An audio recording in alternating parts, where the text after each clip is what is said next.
Welcome to the HMO Property Podcast, where we connect, educate, and inspire the UK's HMO property community. So stop what you're doing, sit back, relax, and enjoy the story.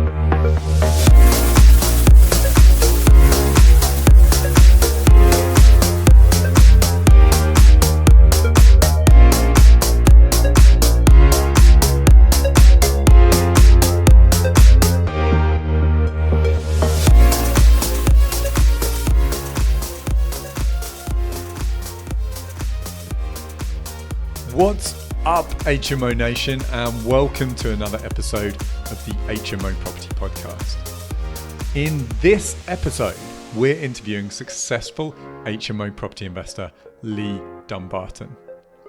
Lee is going to take us on his HMO property investment journey, including the ups, the downs, the highs, and the lows. Now, Lee's been investing in HMOs for some 8 years now. He's completed over 50 HMO projects and currently houses 290 tenants. So let's jump straight in. Lee, welcome to the show. Thank you very much. Glad to be here. Great to have you here.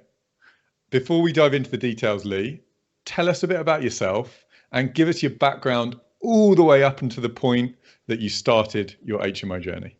Okay, great. So I come from a sales background. I used to work in the fitness industry with sales products. Some of you may be familiar with the heart rate monitor brand Polar Heart Rate, but I used to work with training and sales of that brand and used to be out and about dealing with lots of different people in the fitness industry.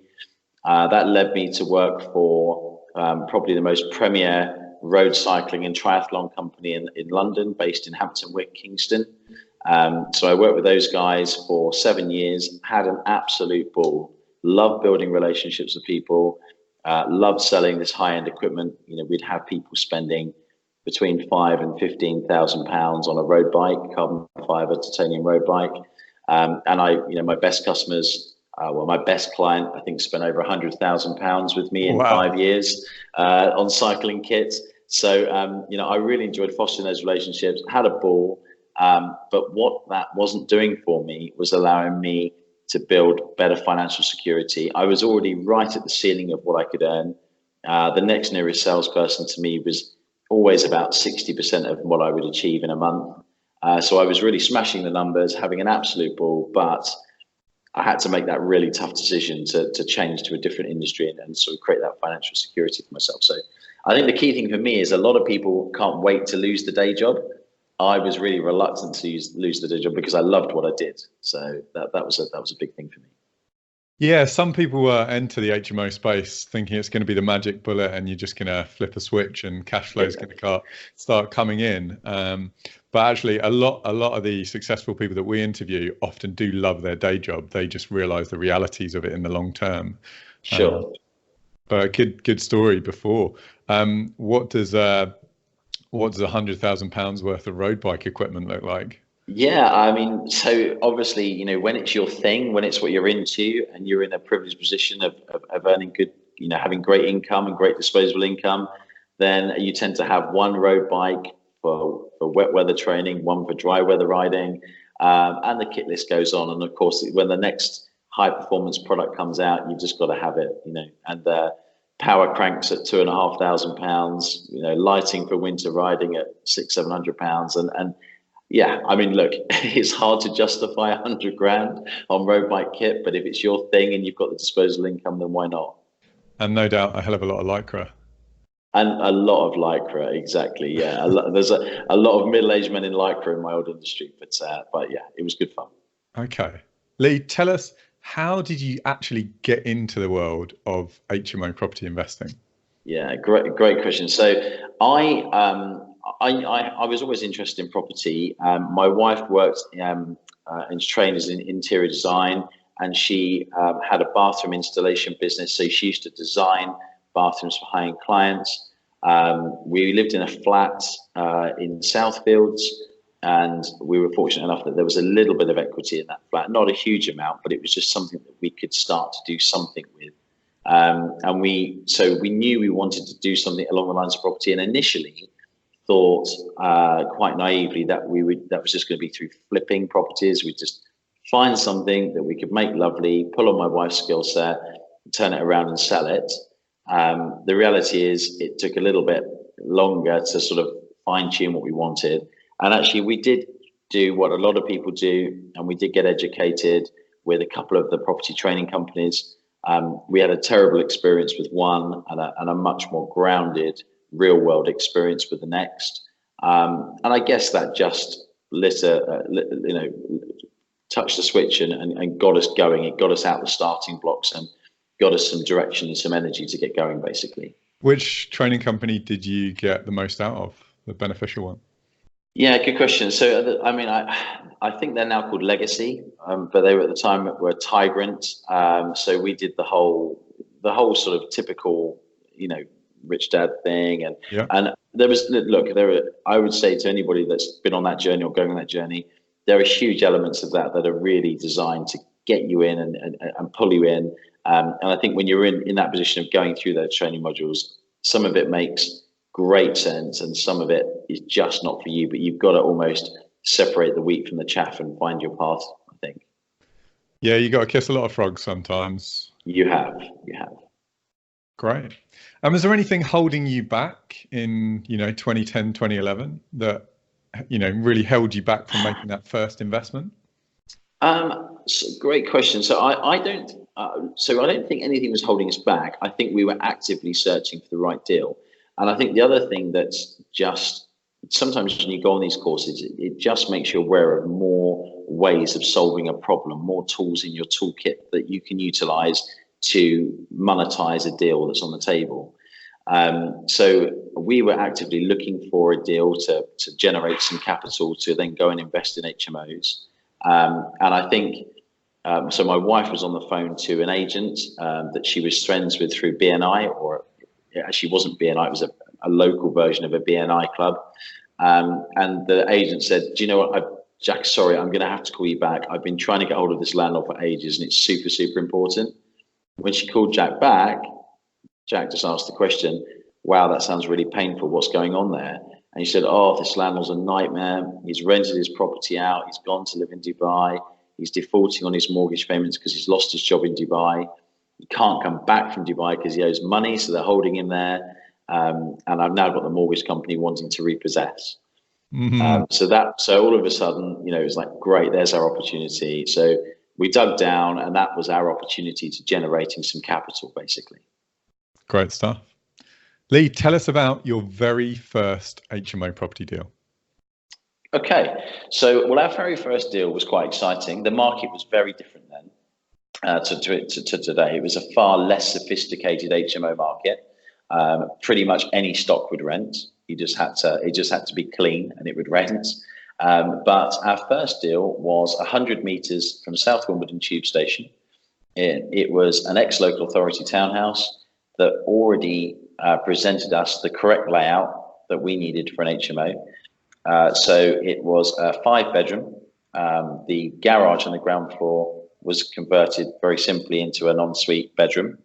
It had a kitchen living space and then 2 bedrooms on the first floor, 2 bedrooms on the second floor, and a shared bathroom between those 4 rooms.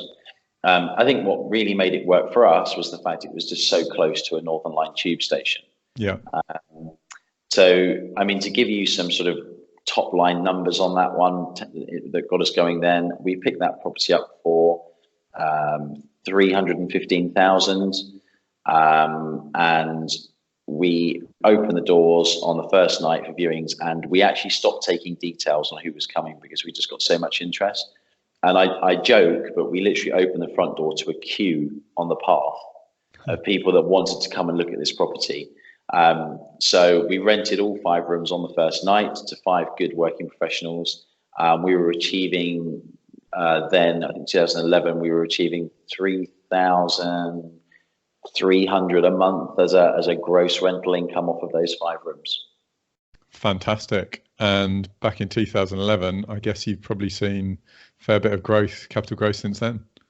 Yes. So the property's recently been revalued at what was it? Revalued 630. So it's doubled in value in 8 years. Fab, and giving you a great cash flow in between.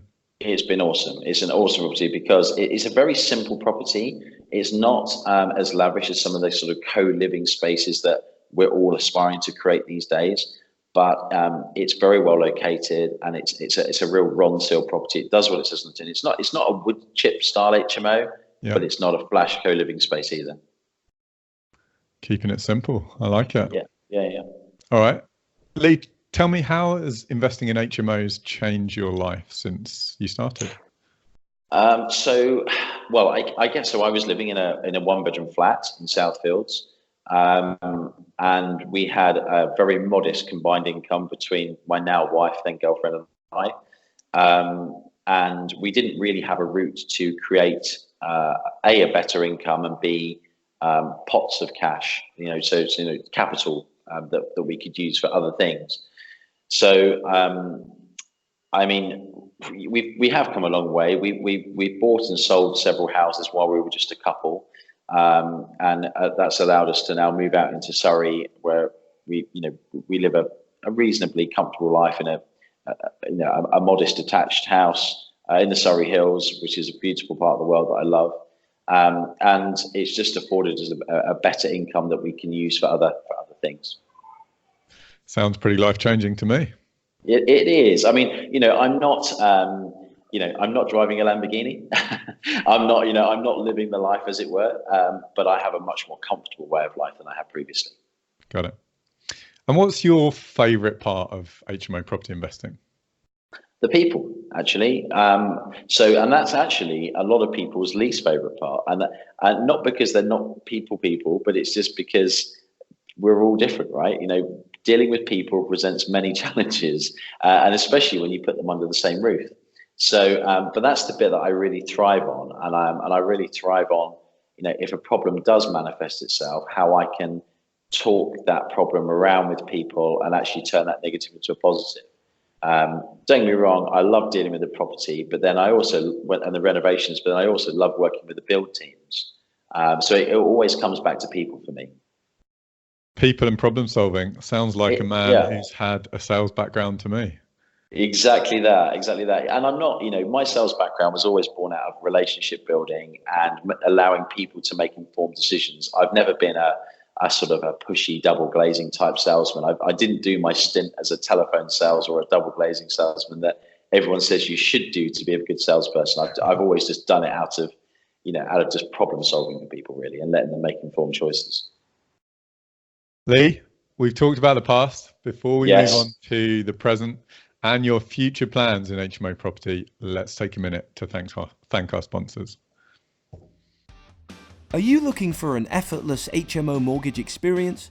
If that's a yes, there's only one place to go: www.thehmomortgagebroker.co.uk, the UK's #1 specialist HMO mortgage broker.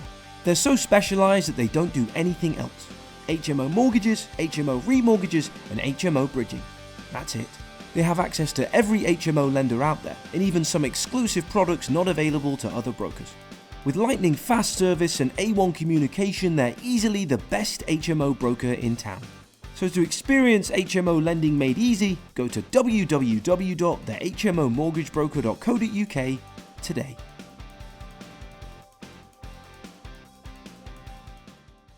Lee, fast forwarding to the present day, tell us about your current HMO portfolio. Sure. So I now have a portfolio of 5 HMOs in Southwest London, 5 and 6 bed HMOs. They all work really well. They're all in desirable postcode locations. So I guess in London, I feel like I'm winning on the capital growth side. And I get good returns. I get as good a returns as you can get in London. You can obviously get, huger returns in the north of the country that I'm possibly not seeing. But in terms of my cash return and my capital growth, I'm really quite comfortable with that portfolio. And I'm also really comfortable with the quality of tenant and the sort of hassle factor involved with those tenants in that area. But what I've also done over that time is I've started to work with other investors, started to work with a property fund, and basically overnight almost started to grow a property management business that was never my initial intention, if I'm honest. I was that landlord that was running around with the toolbox, dealing with the repairs and dealing with the things that need to be done. And I believed I was doing a very good job of looking after my tenants. The reality is now I look back and realise that now I have training in a lot of legislation and training in a lot of what's happening in the industry. I realised that I was missing some things, that I wasn't, on the surface I was giving very good service, but I wasn't doing everything by the book, and I wasn't doing everything as well as I could be to protect me as the landlord and also the tenants. I was also very nervous about handing over my HMOs to the high street, because I didn't feel like high street agencies were best placed to serve my properties. I felt like their model is very much let and forget. My properties need a lot more management than that. So I grew a business model around helping landlords get the correct level of service and management in the HMO world. Great. What's it called? So we have a business called Urban Share. Urban Share is our sub-brand. We work as Urban Home, which is our whole of market brand. And then Urban Share is the house share brand that we're best known for. Got it. So you got 5 HMOs yourself, but you've done over 50 projects since 2011. So you've helped a lot of different investors out, or is that all predominantly for the fund? No, so the fund that I work with has done about 20 properties, and then I've worked with other investors. So I've got one guy I've worked with that I've done 3 HMOs for now, another person that we've just literally done 1 for. My level of input has varied through those projects. Some I've sourced the property, project managed the renovations, and then gone on to manage. There's been other deals where the landlord said, I've got this cracking property, but I just don't know what to do with it. And then I've taken over. My involvement has varied, but it's typically involved renovating, licensing, building control, all the sort of stuff that's involved with that, and then the ongoing management. Got it. And Lee, out of all the 50 projects that you've done, tell us about your single best HMO investment to date. Oof. Okay. There's a few actually. I'm just trying to think which one I'm really quite proud to share with you. So in terms of can I show you 2? Absolutely. Quick on 2. So let me give you a recent property that we started managing for an investor that we had no involvement in the refurb, other than he picked my brains on a couple of things like key suites, fire alarm systems, and just the finer points of how to get the product right for that location.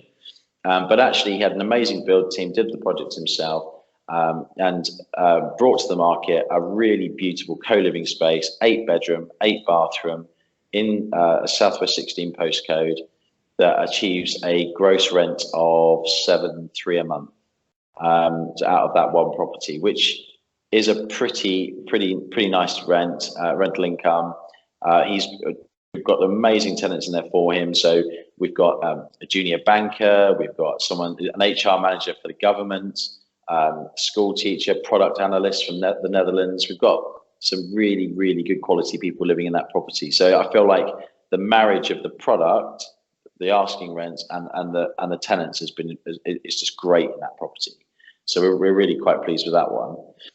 In terms of renovation work that we've done, and sort of the whole start to finish process. So I sourced a property that's, again, it was a 3-story townhouse, but to maximize it, we literally took all the internal walls out, extended it, converted the garage, started to do some clever sort of yin and yang designs with back-to-back en suites to maximize on the efficiencies of routing plumbing, utilization of space, getting natural light into the en suites, and it's worked out really well. We've had that one now for 3 years. I'm really proud to say, I think in 3 years it's had literally like 2 or 3 days void on one room in 3 years. Wow. And the rental that has achieved is that's a 6-bed, 4 en suites, 2 sharing a bathroom.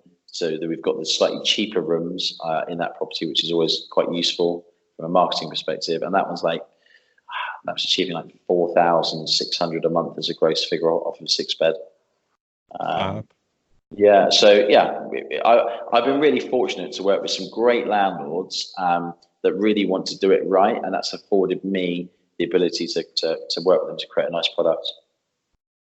Sounds like a marriage made in heaven to me. Yeah, the right metrics. It really is, it comes back to working with the right people. If you're not confident with the people you're working with and not confident you can deliver a great product because of the constraints they're putting on you, then it makes life really tough. Which is why I've worked hard to sort of keep, once I've got it, the landlord that's comfortable with me and we're comfortable with each other, to get them to go again and help them build that portfolio. Yeah, I guess it's just about marrying up two things, and that one of them is trust and the second one is values. And once you hit those two at the same time, life just becomes easy. Exactly that. Lee, tell us about one significant mistake you've made in your HMO journey or business that by sharing you might help others avoid. Okay. Well, again, limiting me to one is, I think we've all made mistakes along the way, and I certainly made my fair share. So I could tell you about a tenanting mistake. We put a guy into a property where the market had gone a little bit quiet over a period of 6 weeks. We were trying to protect the landlord against a void. And in this particular instance, we ran the tenant past the landlord. The landlord was really wanting to occupy that void. And I think in my gut, I knew he wasn't the best fit for the property. But I let the need of the finances overrule the decision. And this guy moved in very quickly. Within 2 weeks, we had the girls in the property saying they were scared of him, that he would shout awkward comments in the night in his sleep, that he would knock on females' doors in the late hours. And we just knew we had to get shot. But of course, by this point, he signed a 6-month AST. It signed a 12 months with a 6-month break clause. So legally, we are unable to move this tenant on, but we have to act for the greater good of the other tenants. So it really came down to us having to work with him and explain why his behaviours weren't suitable for that property, and how we would work with him to help him move on and how it wouldn't hinder him in the future. And cut a long story short, we saved the scenario and we got rid of him, and the other tenants remain in the property. But I think the valuable lesson out of that one was that in a house share environment, you can't put the finances ahead of the greater good of the property. Otherwise, I think it has the potential to have an even deeper effect on your finances when you get 3 or 4 notices in rather than just that one room void. That's a really good lesson. I'm intrigued. Give us another. Sounds like you've got a few good learnings that are worth sharing. So I got overconfident with the HMO officer. So and I think she was over relaxed with me because we understood where each other was coming from. So she came out to the first, I think, 3-4 HMOs that we'd done. She was comfortable that we then knew what was expected of us. And so she started getting a bit more relaxed with us and said, look, Lee, just get it done, get it tenanted, get the application in, and I'll come out. And I was quite taken back by that. I thought, well, that's very good of her. So off we went and just cracked on with the next refurbishment, got it all done. She came in and inspected and said, but where's your emergency lighting on this floor, because there's no borrowed light, and where's this on here? And so all of a sudden I'd created a little bit of additional spend by just getting a little bit blasé about her requirements. So now I've learned that actually everything's laid out, mapped out. It goes over to them for approval, even if they're not doing a site visit because they're very time poor. And I make sure that they're almost signed off on the spec before we get going. A good lesson that, and one that we have also had. So yeah. Good to hear on it's an easy one. And also the other thing is, where I am, Lambeth, Wandsworth and Merton councils all have different requirements. And also they all have changing requirements. So even when a license comes up for renewal 5 years later, they now have a different spin on things. That they now want you to incorporate X and Y into your licensing requirements. So makes perfect sense. A lot of licensing things are continuing to change in HMOs. So I mean, being on top of it is the only option, and especially if you're dealing with multiple councils, you 100% need to be on top of that. Sure, and that goes for all certification actually, because as we know, there's a lot of certification renewals, and as you start to scale, it's keeping on top of all those renewals and certificates and making sure you're always compliant. So it's taken us a while to get to the stage where we've got it completely nailed through various software products, but we're there now. Lee, tell us about your HMO portfolio plans for the next 12 months. It's a great question. So I'm absolutely geared up and ready, and my team is ready to work with more landlords that really want to know that they've got a property manager on side that can has walked that path many times, B has a really good feel for what people want in this marketplace, but maybe is just a little bit time poor, or don't have the systems in place or the scale to put the systems in place to really effectively manage their properties. So my goal really is to continue to grow our business through working with amazing landlords that have the great aspirational landlords that want to really get going in that model. We're also growing our business in the single let market, which is a far less labor intensive market, but also less lucrative. And we're also working, we're also looking to take on another development project this year as well, for a turnover of capital. Got it. And apart from building the portfolio, is there anything else that you're up to in property that you'd like to share with HMO Nation? Great question. So anything else up to in property at the moment? So the rent to rent model for me, it doesn't quite sit as well with me. I'm not quite as comfortable with that model. So I'm purely really focusing on building my business through managed stock. And in the single let and the multi-let world, we're also we help people with property acquisitions. So as I say, if you come to us and tell us what you're trying to achieve, we can work out what fits your risk reward model, and then help you scope out a plan to grow your income. So that's something we're doing more and more of. So we've got a sub brand of my business is Urban Guide, which is the sort of guiding people through the process of getting going with the house share model. And other than that, I'm working with people that are quite aggressively now scaling up their conversion business. So one thing that excites me this year is project managing a conversion of a old hospital, small hospital, mind you, in Surrey, into a 2-bedroom apartment property. Brilliant. Excellent. So lots going on. You've got a lot going on. A lot going on. With that in mind, what advice would you give any current HMO investors, given what's going on in the markets in general?